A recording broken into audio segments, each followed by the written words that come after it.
Hi, this is CA Shahid Ali. So, this is my podcast number 20. So, very important podcast. CMA June 2024 എക്സാമിനേഷൻ്റെ results വന്ന് രാവിലെ തൊട്ട് ശരിക്കും ഞാൻ എഴുന്നേൽക്കുന്നത് തന്നെ ഈ റിസൾട്ട്സിൻ്റെ മെസ്സേജസ് വന്നിട്ടായിരുന്നു ഞാൻ എഴുന്നേൽക്കുന്നത്. പാസ്സായവരുണ്ട്, തോറ്റവരുണ്ട്, എന്ത് ചെയ്യണമെന്നറിയാത്ത തോറ്റുപോയ ഒരുപാട് ആൾക്കാരുണ്ട്. So especially this video is for failed persons, തോറ്റുപോയവർക്ക് ആണ് ഈ വീഡിയോ. അപ്പോൾ അത് ആദ്യം തന്നെ congratulation to all those who are pass the exam. ഫൈനലും ഇൻ്ററൊക്കെ പാസ് ചെയ്ത ആൾക്കാർക്ക് ഹെർട്ടി കൺഗ്രാജുലേഷൻ. ഒരുപാട് ആൾക്കാർ അവരുടെ എഫേർട്ടിനുള്ള പ്രോപ്പർ റിസൾട്ട് അവർക്ക് കിട്ടി. പ്രോപ്പർ റിസൾട്ട് 3 to 4 അറ്റംപ്റ്റ് ഒക്കെ എടുത്ത് പാസ്സായവരുണ്ട്, ഫസ്റ്റ് അറ്റംപ്റ്റിൽ പാസ്സായവരുണ്ട്, അറ്റംപ്റ്റുകൾ എടുത്തിട്ട് സ്റ്റിൽ പാസ്സാവാത്തവരുണ്ട്. എനിക്കതിൽ ഏറ്റവും കൂടുതൽ ഒരുപാട് മെസ്സേജസ് എനിക്ക് കിട്ടി, പാസ്സായതും ഫെയിലായതും ഒക്കെ. പക്ഷെ എനിക്ക് ഏറ്റവും കൂടുതൽ ഹേർട്ട് ടച്ചിങ് ആയത്, അല്ലെങ്കിൽ എനിക്ക് ഏറ്റവും കൂടുതൽ എന്നെ വേദനിപ്പിച്ചതും ഞാൻ കടന്നു പോയ അതേ രീതിയിലൂടെ ഒരു ഫെയിലിയർ വന്നതും ഒരാളുതായിരുന്നു. ആളെ പേര് ഞാൻ പറയുന്നില്ല, ആൾ ചിലപ്പോൾ ഈ വീഡിയോ കാണുന്നുണ്ടാവും. അതെനിക്ക് ഭയങ്കര പെയിൻഫുൾ. എനിക്ക് എന്താ മറുപടി പറയാൻ പറ്റിയെങ്കിലും ഞാൻ അതിൽ മറുപടി പറഞ്ഞതിൽ സാറ്റിസ്ഫൈഡ് അല്ലാന്ന് എനിക്ക് തോന്നി. മാർക്ക് എങ്ങനെയായിരുന്നു, 3 പേപ്പറിൽ 58 സംതിങ് കിട്ടിയിട്ടുണ്ട്. അഗ്രിഗേറ്റ് 198 ഉണ്ട്. ആൻഡ് സെക്കൻഡ് ഗ്രൂപ്പ് ആയാലും ഇൻ്ററിൻ്റെ സെക്കൻഡ് ഗ്രൂപ്പ് എഴുതിയിരുന്നത്. ആൻഡ് സെക്കൻഡ് ലാസ്റ്റ് സബ്ജക്റ്റിൽ ഐ തിങ്ക് മാനേജ്മെൻറ്റ് അക്കൗണ്ടിങ്ങിൽ 20 സംതിങ് ആണ് മാർക്ക്. ഇതേ സ്റ്റേജിൽ ഞാൻ ഫൈനലിൽ എനിക്ക് ഉണ്ടായിട്ടുണ്ട്. നല്ലോണം പഠിച്ച് എല്ലാതും എഴുതി, പക്ഷെ ഒരു പേപ്പറിൽ 20 സംതിങ്, ബാക്കിയുള്ളതൊക്കെ 50 സംതിങ്. എക്സംഷനും ഇല്ല, പാസ്സായതും ഇല്ല. It's really painful. ഞാൻ ഇരുന്ന് കരഞ്ഞിട്ടുണ്ടത്, മുമ്പ് പറഞ്ഞിട്ടുള്ളതാണ് എനിക്ക് വന്നപ്പോൾ. പക്ഷേ നെക്സ്റ്റ് അറ്റംപ്റ്റിൽ, അതിൻ്റെ അപ്പുറത്തെ അറ്റംപ്റ്റിൽ നല്ല മാർക്കോട് കൂടി ഞാൻ പാസ്സായത്. എല്ലാത്തിലും 20 സംതിങ് കിട്ടിയതിൽ വരെ എനിക്ക് നല്ല മാർക്ക് എടുത്തിരുന്നു. സോ അതാണ് വാശി. പക്ഷേ ആ രണ്ടാമത്തെ അറ്റംപ്റ്റ് എടുക്കുമ്പോൾ ഞാൻ ഭയങ്കര എഫേർട്ട് എടുത്തിരുന്നതെന്ന് വെച്ച് കഴിഞ്ഞാൽ ഫസ്റ്റ് എടുത്ത എഫേർട്ട് എടുത്തിരുന്നില്ല. കാരണം ഓൾറെഡി ഞാൻ പഠിച്ചിട്ടുണ്ട്. എനിക്ക് മനസ്സിലായി ഈ സബ്ജക്റ്റിൽ എന്തുകൊണ്ടാണ് മാർക്ക് പറഞ്ഞ്. അത് ഞാൻ തിരുത്തി അടുത്ത അറ്റംപ്റ്റിൽ എനിക്ക് ആ സബ്ജക്റ്റിൽ 58 ഉണ്ടായിരുന്നു. 20 സംതിങ് കിട്ടിയ സബ്ജക്റ്റിൽ 58 ഉണ്ടായിരുന്നു. So that's the case. ബാക്കി സബ്ജക്റ്റിൽ നല്ല മാർക്ക് ഉണ്ടായിരുന്നു. എക്സംഷനും 77 ഒക്കെ ഉണ്ടായിരുന്നു. സോ അതാ പറഞ്ഞേ, ഈവൻ ഇഫ് യു ആർ ഫെയിലിങ്, അതിൻ്റെ റീസൺ കണ്ടെത്തി അതിനെ ട്രീറ്റ് ചെയ്ത് കഴിഞ്ഞാൽ ഡെഫിനറ്റ്ലി അടുത്ത അറ്റംപ്റ്റിൽ പാസ്സാൻ പറ്റും. ഓക്കെ, അപ്പം ഞാൻ തുടക്കത്തിൽ ഇത് പറഞ്ഞത് എന്താണെന്ന് വെച്ച് കഴിഞ്ഞാൽ എന്നോട് ഭയങ്കര കണക്റ്റ് ആയിട്ടുള്ള ഒരു റിസൾട്ടായിട്ട് എനിക്കത് തോന്നി. അപ്പോൾ അതൊന്ന് പറയാം എന്ന് വിചാരിച്ച്. ആളിത് കാണുന്നുണ്ടെങ്കിൽ take it as my advice ആയിട്ട് ഇത് എടുക്കുക. കാരണം ഡെഫിനറ്റ്ലി കയറി പോരാൻ പറ്റും, ഡെഫിനറ്റ്ലി. അതേപോലെ ഒരുപാട് ആൾക്കാർ, ഒരാൾ മെസ്സേജ് അയച്ചിരുന്ന ആളെ പേര് പറയുന്നില്ല, ഒരാളിങ്ങനെ കാരണം ഞാൻ പാസ്സാവുന്ന ഒരു ഉറപ്പുണ്ടായിരുന്നില്ല. അങ്ങനെ ഞാൻ പണ്ടയച്ച ഒരു വോയിസിൽ പറഞ്ഞിരുന്നു, അങ്ങനെ നമുക്ക് റിസൾട്ട് പ്രെഡിക്റ്റ് ചെയ്യാൻ പറ്റില്ല, എക്സ്പെക്ട് ചെയ്യുന്ന പോലെ ആവില്ല, അങ്ങനെ എന്നൊക്കെ പറഞ്ഞിരുന്നു. അപ്പോൾ ആൾ അത് നോട്ട് ചെയ്തിട്ട് പറഞ്ഞ പോലെ തന്നെ കറക്റ്റ് അങ്ങോട്ട് പറഞ്ഞിട്ട് മെസ്സേജ്. അപ്പം ആൾ ഭയങ്കര ഹാപ്പി. ആൾക്കും എക്സ്പെക്ട് ചെയ്യുന്നതിനേക്കാളും അടിപൊളി മാർക്ക് കിട്ടിയിട്ടുണ്ടായിരുന്നു. ദെൻ ഒരുപാട് ആൾക്കാർ ഫെയിലായിട്ടുള്ള മെസ്സേജസ് വന്നിരുന്നു. അവർക്ക് കുറേ ആൾക്കാർക്ക് റിപ്ലൈ ഇനി കൊടുക്കണം. കുറേ ആൾക്കാർക്ക് റിപ്ലൈ കൊടുത്തു. ആൻഡ് സ്റ്റിൽ നിങ്ങളും മെസ്സേജ് അയക്കുക, എന്തെങ്കിലും ഇഷ്യൂസ് ഉണ്ടെങ്കിൽ we can sort out. Still ഞാൻ പറയുന്നത് ഫെയിലാണെന്നുണ്ടെങ്കിലും അതിന് ആ രീതിയിൽ കാണണം. ഞാൻ പറഞ്ഞില്ലേ, ഞാനും ഒരുപാട് ഫെയിലായിട്ടുണ്ട്. പക്ഷെ ഞാനിപ്പോൾ ഒരു ഫെയിലായിട്ട് പാസ്സായ കഥ ഞാൻ ഇപ്പോൾ പറഞ്ഞത് മനസ്സിലായി. നമ്മളത് തിരുത്തിയില്ലെങ്കിലാണ് അതിൻ്റെ പ്രശ്നം വരിക. ഓക്കെ, ഇനി ഫെയിലിയേഴ്സിൻ്റെ ബാക്കി ഇപ്പോൾ ഞാൻ പാസ്സായവർ കൺഗ്രാജുലേഷനൊക്കെ ചെയ്ത്, എനിക്ക് വേണ്ടത് ഫെയിൽ ചെയ്ത ആൾക്കാരെയാണ്. This video is purely for you guys.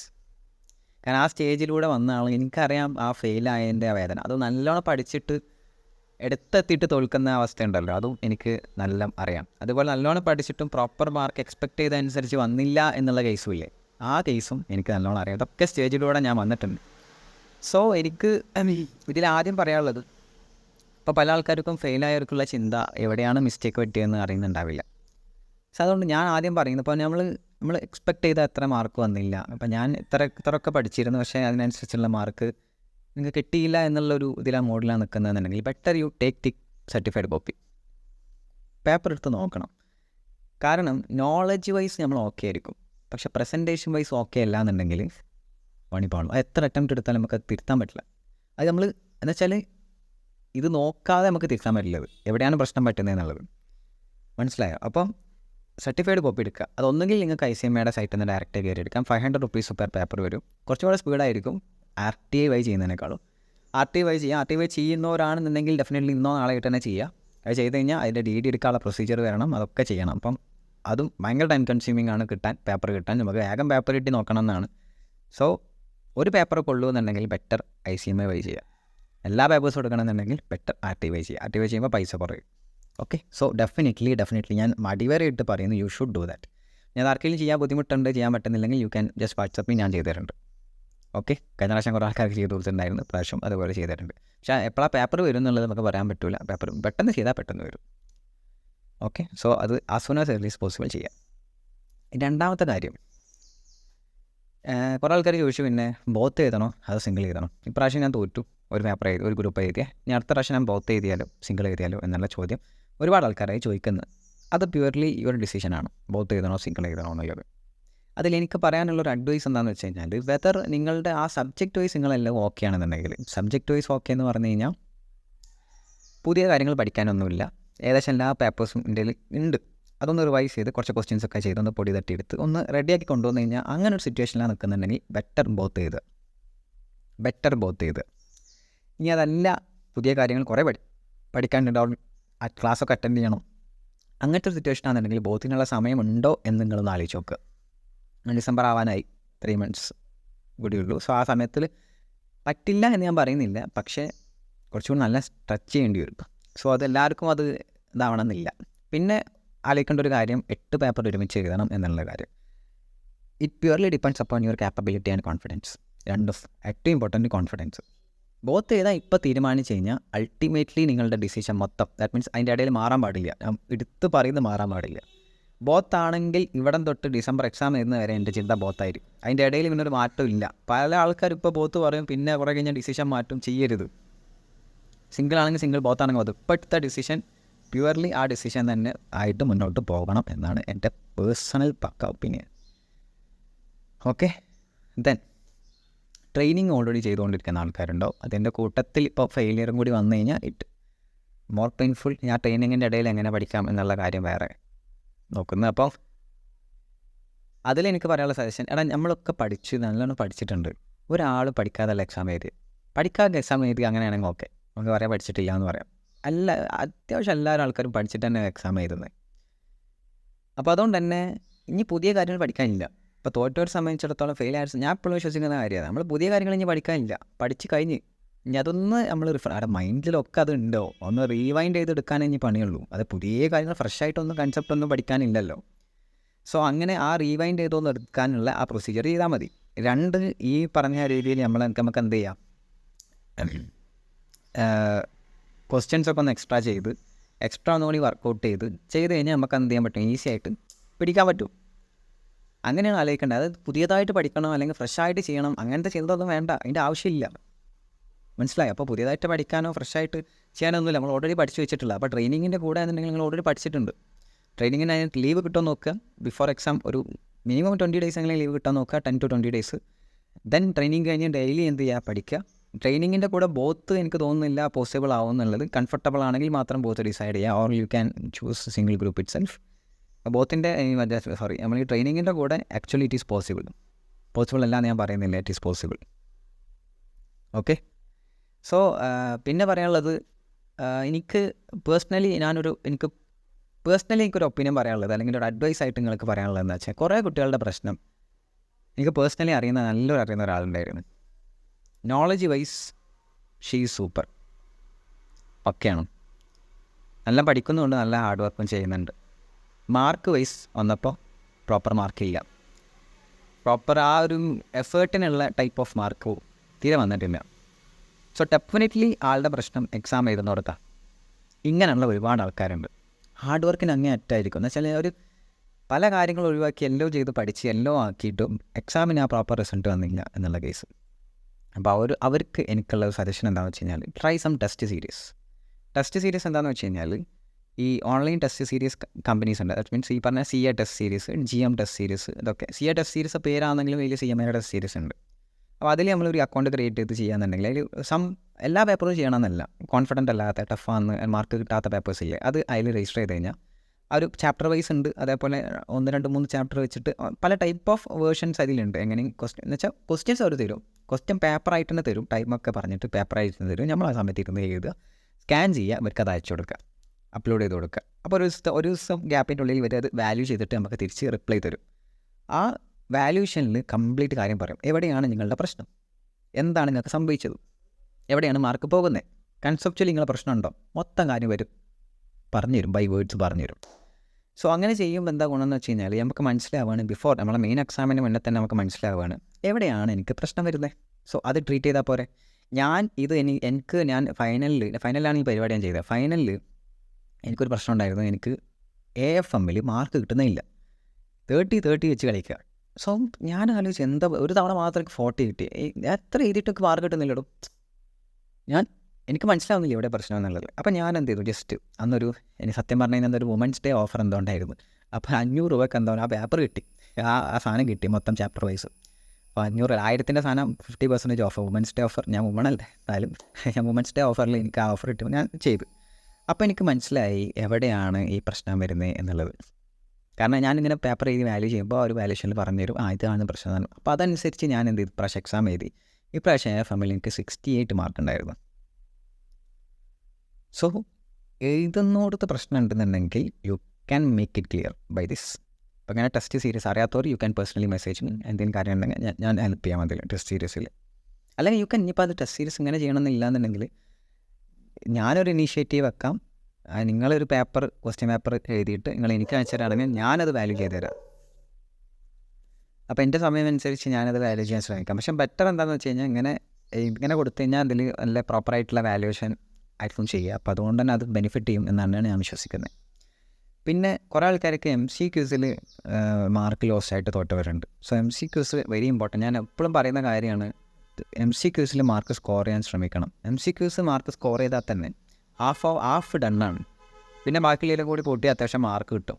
So MCQs practice ചെയ്യുക. MCQs ഡെയിലി ഞാൻ സ്റ്റഡി ടിപ്സിലും പറഞ്ഞിരുന്നു MCQs പ്രാക്ടീസ് ചെയ്യാൻ. So you should try that. Daily വെച്ച് MCQs പ്രാക്ടീസ് ചെയ്യുക. സം ബുക്ക്ലെറ്റോ സംതിങ് എടുക്കുക, പ്രിൻ്റ് ഔട്ട് എടുത്തിട്ട് തന്നെ ചെയ്യുക. ഓക്കെ. സോ എനിക്ക് ഫെയിലായവരോട് എല്ലാവരോടും കൂടി പറയാനുള്ളത്, ഞാനും ഇതേപോലെ ഫെയിലായി ഇതേ രീതിക്ക് ഇങ്ങനെ ആ സ്റ്റേജിലൂടെ വന്നതാണ്. അപ്പം പല ആൾക്കാരും ഇന്ന് കുറേ ആൾക്കാർ മെസ്സേജ് അയച്ചിരുന്നു. ഈ ഫെയിലായിട്ട് എനിക്ക് പല റിലേറ്റീവ്സ് അല്ലെങ്കിൽ വീട്ടിലുള്ള മെയിനായിട്ട് റിലേറ്റീവ്സൊക്കെ ചോദിക്കാൻ തുടങ്ങി. അല്ലെങ്കിൽ ഒരു മോശമായി തുടങ്ങി, എനിക്കാർക്കും റിപ്ലൈ കൊടുക്കാൻ പറ്റുന്നില്ല, തോൽവിയുടെ അങ്ങേ അറ്റാണ് എന്നൊക്കെ പറഞ്ഞ് പല ആൾക്കാരും മെസ്സേജ് അയച്ചിരുന്നു. ഞാനും സെയിം സ്റ്റേജിൽ കൂടെ ഒരുപാട് വന്നു പോയിട്ടുണ്ട്.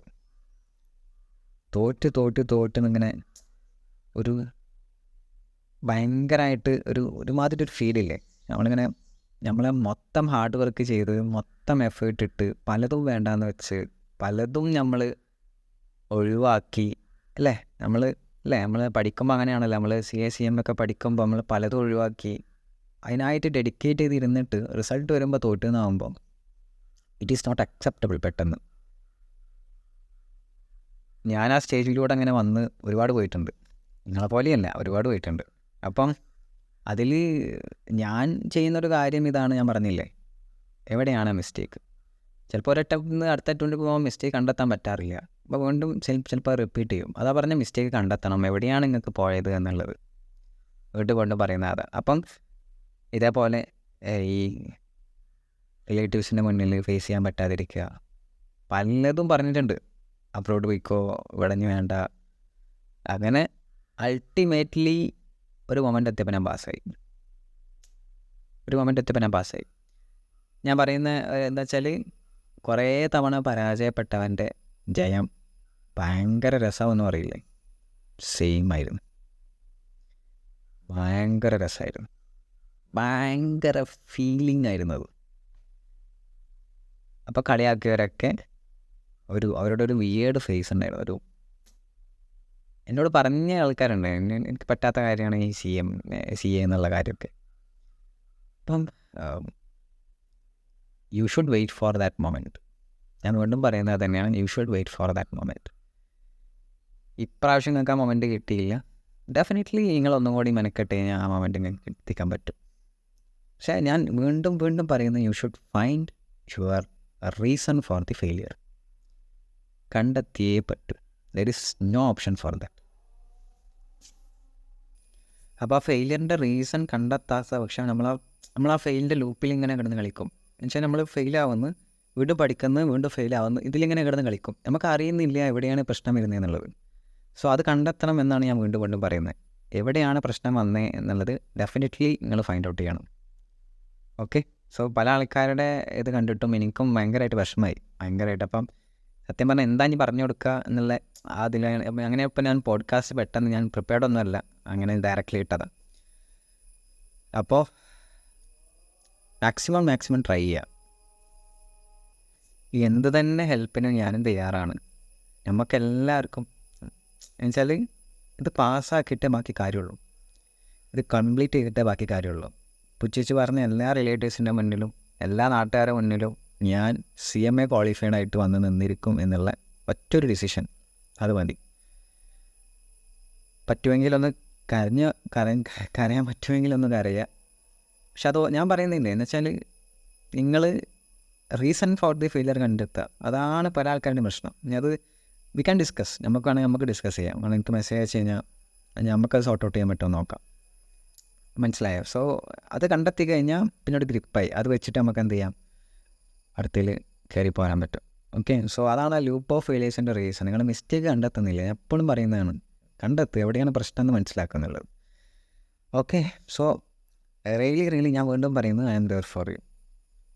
പറ്റുന്ന രീതിയിലുള്ള എല്ലാ ഹെൽപ്പിനും ഞാൻ തയ്യാറാണ്. നമുക്കത് കയറിയെടുത്ത ഞാനും ആ സ്റ്റേജിൽ കൂടെ പോയിട്ടുണ്ട്. ഞാൻ പറഞ്ഞു, ഞാൻ പാസ്സായവരൊപ്പം അല്ല, ഞാൻ ഫെയിലായവരുടെ കൂടെയാണ് ഞാൻ, definitely.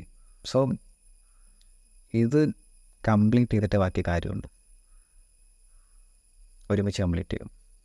Okay. You can message me. കുറേ മെസ്സേജസ് ഉണ്ട്, ഞാൻ ഒക്കെ റിപ്ലൈ കൊടുക്കുന്നുണ്ട്. നിങ്ങൾക്കും മെസ്സേജ് ചെയ്യാം. ഇന്നിപ്പോൾ ഫുൾ അതിനായിട്ട് തന്നെ ഇരുന്നത്, ഞാൻ ഓഫീസിലൊന്നും പോയിട്ടില്ല. ആൻഡ് നമ്മളിത് ഒരുമിച്ച് പിടിക്കടാ, നമ്മൾ ഡെഫിനറ്റ്ലി ഇത് പിടിക്കും. ആരും വിഷമിക്കരുത്. നിങ്ങൾ ചെറിയ സങ്കടമൊക്കെ ആവാം, അതൊന്നും തെറ്റില്ല. പക്ഷേ ആലോചിക്കുക എവിടെയാണ് പ്രശ്നം പറ്റിയെന്നുള്ളത്. ഞാൻ പറഞ്ഞ കാര്യങ്ങളൊക്കെ ചെയ്യുക. ദെൻ അഡീഷണൽ എന്തെങ്കിലും കാര്യങ്ങളുണ്ടെങ്കിൽ you can share with me. And എങ്ങനെ ഞാൻ നിങ്ങളെ സമാധാനിക്കുന്ന ഉണ്ടെന്ന് തന്നെ ഞാൻ വിശ്വസിക്കുന്നത്. എനിക്കങ്ങനെ ഓവറായിട്ട് സമാധാനിപ്പിക്കാൻ അറിയില്ല. I am there for you. നമ്മളത് ക്ലിയർ ചെയ്യടാ, ഞാൻ വീണ്ടും പറയുന്നത്, നമ്മളിത് ക്ലിയർ ചെയ്യും. ഓക്കെ. സോ ബേജാറാവണ്ട, ഓവറായിട്ട് സങ്കടപ്പെട്ട് വിഷമിച്ചിരിക്കണ്ട. It's a part of it. CMA കരിയറിൽ തന്നെ ഒരു പാർട്ടാണ്. ഞാനും പക്ക തോറ്റു വന്നവനെയാണ്, അൾട്ടിമേറ്റ്ലി ക്വാളിഫൈഡ് ആയ ആളാണ് ഞാൻ. ഓക്കെ. സോ തോറ്റാലും പിന്നത്തെ ഒരു അറ്റംപ്റ്റിൽ ഇത് പാസ്സാവാൻ പറ്റുന്നതിൻ്റെ ജീവിച്ചിരിക്കുന്ന എക്സാമ്പിളാണ് ഞാൻ. സോ അതുകൊണ്ട് തന്നെ നമ്മളിത് ക്ലിയർ ചെയ്തിട്ടേ ബാക്കി കാര്യമുള്ളൂ. Okay. So see you in next podcast. മറ്റ് ക്ലാസ്സസിൻ്റെ വീഡിയോസും നമുക്ക് അപ്ലോഡ് ചെയ്യാൻ ശ്രമിക്കാം. പറ്റുന്ന രീതിയിലുള്ള എല്ലാ സഹായവും ഞാനും ചെയ്തിട്ടുണ്ട്. നമ്മൾ ഈ അടുത്ത അറ്റംപ്റ്റ് നമ്മൾ പിടിച്ചിരിക്കും. Okay. So again congratulation to all winners. Failure ആയിരിക്കും എന്താ പറയുക, ഒരു കൺഗ്രാജുലേഷൻ. എന്തിന്? അടുത്ത അറ്റംപ്റ്റുകളുള്ള congratulation. And we will done it. നമ്മളത് പക്കായിട്ട് എടുത്തിരിക്കും. വീണ്ടും പറയുന്നു. Okay. So see you in next video, next podcast. Bye. All the best.